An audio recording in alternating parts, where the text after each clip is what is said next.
자동차 보험만 있으면 사고 이후 걱정이 없다라고 생각을 하시나요? 아니면 그렇게 알고 계실 수도 있습니다. 자, 그런데 실제로 사고가 나면 자동차 보험으로는 커버되지 않는 영역이 분명히 존재합니다. 그래서 오늘은 운전자 보험이 왜 필요한지, 그리고 어떤 기준으로 점검해야 하는지를 정리해 드리겠습니다. 대부분의 분들이 운전자 보험이 필요 없다고 느끼는 이유는 이미 자동차 보험이 있기 때문입니다. 자, 사고가 나면 자동차 보험으로 상대방 치료비와 차량 수리비까지 처리가 되기 때문이죠. 그래서 사고 나도 자동차 보험이 있으면 끝 아닌가라고 생각을 하게 됩니다.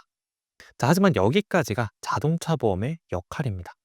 운전자 보험과 자동차 보험의 차이를 비교표로 간단하게 정리를 해보면, 먼저 보장 대상. 자동차 보험은 사고로 인해 상대방에게 발생한 피해를 보상하기 위한 보험입니다. 반면 운전자 보험은 사고를 낸 운전자 본인에게 발생하는 그러한 책임과 비용을 대비하는 보험을 말하죠. 즉, 자동차 보험은 상대방을 위한 보험, 운전자 보험은 나 자신을 위한 보험입니다. 자동차 보험은 법적으로 반드시 가입해야 하는 의무 보험입니다. 반면 운전자 보험은 법적 의무는 없는 선택 보험이죠. 자, 하지만 선택 보험이라고 해서 불필요한 보험은 아닙니다. 필요한 역할이 다른 보험일 뿐이죠. 자동차 보험은 기본적으로 민사적 책임, 즉 금전적 손해를 배상하는 구조이고, 운전자 보험은 형사적 책임을 대비하는 보험입니다.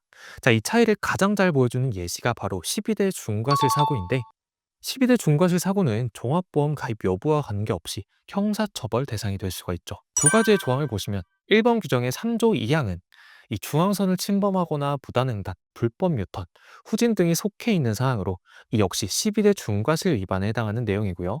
2번 규정은 이 사망과 중상에 해당하는 내용으로 중과실 유무와 관계없이 상대방이 사망이나 중상에 속한다면 이 조항에 해당된다라고 보시면 되는데, 자동차 보험에 가입되어 있더라도 이런 조항에 해당이 된다면 공소제기, 즉 형사적인 처벌이 따른다라는 말이죠. 이런 상황에서는 형사 합의금이나 벌금, 변호사 선임 비용처럼 운전자 본인이 직접 책임져야 하는 비용이 발생할 수 있습니다. 그래서 운전자 보험은 사고 처리 보험이 아니고 사고 이후 책임을 대비하는 보험이라고 이해를 하시면 됩니다. 자, 자동차 보험은 대인 보상, 대물 보상, 그리고 자기 차량 손해, 자기 신체 사고를 보장을 하고, 운전자 보험은 교통사고 처리 지원금, 형사 합의금, 그리고 벌금, 변호사 선임 비용을 보장을 합니다. 즉, 자동차 보험은 사고 처리의 앞 단계, 운전자 보험은 사고 이후의 책임 단계를 대비를 하는 거죠. 자, 그래서 운전자 보험은 무조건 가입해야 한다라는 문제가 아니고, 사고 이후의 책임을 혼자 감당을 할지 아니면 준비를 해둘지, 그 선택의 문제에 가깝습니다. 운전자 보험을 점검할 때는 아래 세 가지만 보셔도 충분한데요.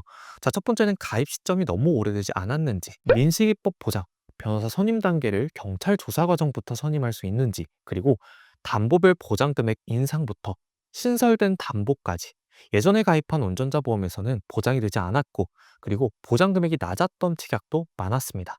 그렇게 운전을 계속 하신다면 현재 운전자 보험은 어떤 것이 달라졌고 어떤 부분에서 더 보장이 좋아졌는지, 그리고 신설된 담보는 기존 보험에서 어떤 공백을 메꿀 수 있는지 비교를 통한 체크가 필요합니다. 자, 두 번째는 필수 담보가 빠짐없이 구성되어 있는지.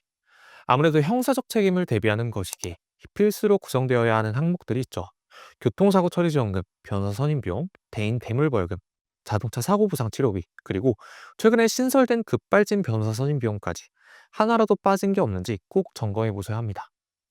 보험료를 낮추기 위해 이 중 일부가 빠져 있거나 보장 구조가 현재 기존과 맞지 않는 경우에는 사고가 나도 실질적인 도움이 되지 않을 수가 있습니다. 자, 세 번째는 적립금이 포함되어 있지는 않은지.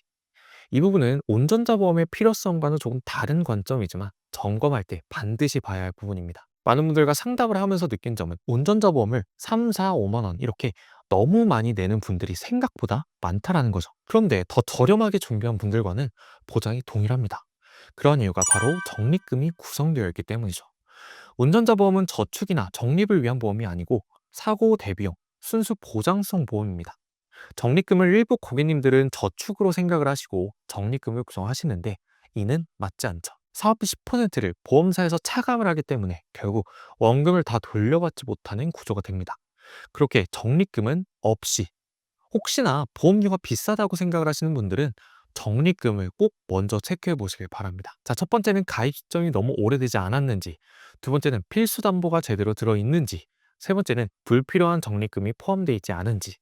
이 세 가지만 확인해 보셔도 현재 기준에 맞지 않는 운전자 보험인지 충분히 판단할 수 있습니다. 자, 이 화면은 특정 상품을 추천하기 위한 자료가 아니고요. 운전자 보험이 어떤 구조로 구성이 되는지 보여드리기 위한 예시 화면입니다. 자, 오늘은 운전자 보험이 왜 필요한지, 그리고 어떤 기준으로 점검해야 하는지를 정리해 드렸습니다. 다음 영상에서는 이 기준으로 봤을 때 운전자 보험에 대해서 많은 분들이 잘못 알고 있는 부분들, 대표적인 착각들을 제가 하나씩 정리해 드리겠습니다. 감사합니다. 본 광고는 손해보험 광고 심의 기준을 준수하였으며 유효기간은 심의일로부터 1년입니다.